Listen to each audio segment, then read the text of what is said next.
Talagang nakaka-proud ka-line up ni Jennie ang ating nag-iisang SB19 sa Lollapalooza.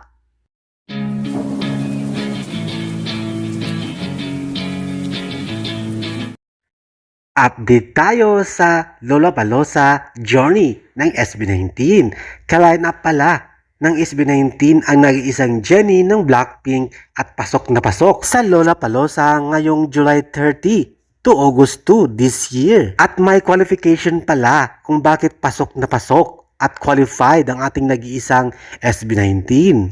There is a significant presence of Asian artists, several headliners at major performers. Ayan, pasok na pasok ang SB19. First homegrown Filipino act making history. At may kasama pa isang Filipino-British ang pasok din sa Lollapalooza kasama ng SB19. Mahigit 100 singers ang mag-perform at guest sa Lollapalooza. Pinapangunahan na nag-iisang Jennie ng Blackpink, SB19 of course.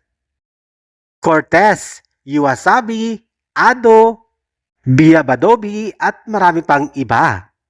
Kaya naman good luck this coming July 30 to August 2 Lollapalooza 2026 sa Grand Park, Chicago, Illinois sa US of A. Nag-congratulate pa nga ang world-renowned na nag-post nito na nakabase sa US of A.